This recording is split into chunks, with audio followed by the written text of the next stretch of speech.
All right, looking again at Becoming a Translator by Douglas Robinson. Chapter 2 talks about, so in chapter 1 we looked at the subject was what does the user, the person paying you, what are they thinking and how can we kind of get into their head? And chapter 2 asks us to think about, well, what are we doing and why are we here? And that's a question I ask myself quite a lot. um, it brings up a few interesting subjects. I like translating, and there's certain text I like more than others. That's definitely true.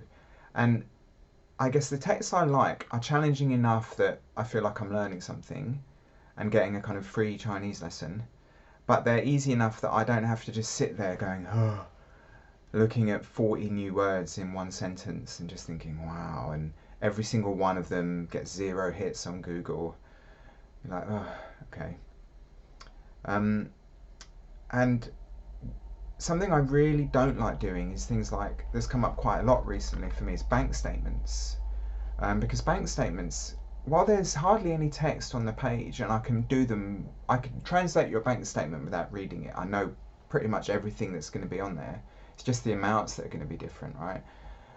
But they take an awfully long time to do because they're really fiddly and you've got a small kind of A5 page with tons of text.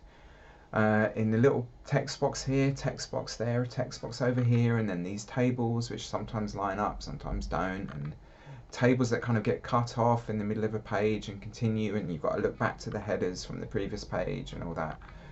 And you know, a page of a bank statement can take me half a day easily, and it's only 100 words, 200 words.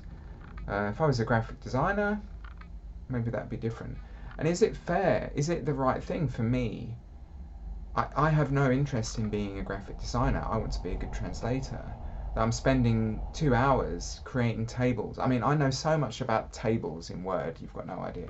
But bank statements, by the way, they're not made in Word. They're not made in Microsoft Word. They're done in a big, probably SQL database somewhere, just printed out. If we could get into that SQL database, we could do a really nice one-to-one equivalence, print that out, and that would be really easy. But unfortunately, we tend to get JPEG, takes a photo of a bank statement. And yeah, it's if that was 60% of the job, I wouldn't want to do the job. But I kind of see it as 10-20%, and you have to charge a high rate because it just takes so long. And then you think about professional ethics, and can you go faster? Yes. And should you? Maybe sometimes. You've got to pay the bills. Have you ever taken on more jobs than you think you can do really well? Maybe. Should you? Maybe, maybe not. Because then you'll have quiet periods, right?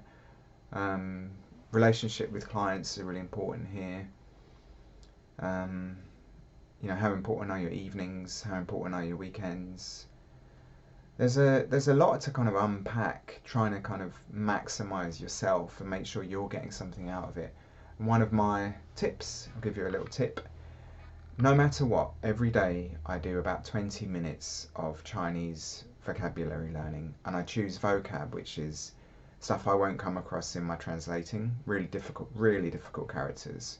Um, and it's amazing how after a few years of that you find you're like, that character there, I recognise it in a town name or something, but it comes from an old type of kiln or an old pot or something.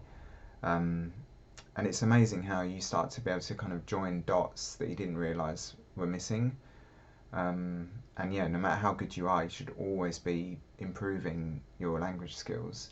And I find that 20 minutes a day is almost like a kind of meditation. Um, Maybe do lessons as well. Lessons as well would be a good idea. Then you've got to think about the cost and the time and everything else. And another thing I do is no matter what, I take half an hour a day to do another language, completely separate language, because eventually I'd like to do 2 or 3 or 4 languages as well as I do Chinese. And I'm currently doing Spanish, which is now getting towards intermediate level. When I get to sort of upper intermediate with the Spanish, I'm going to start probably doing German as well. And expanding on that seems to make the days more fun and make the work more fun. And somehow learning Spanish has made me a better Chinese translator. So explain that. All right, thanks.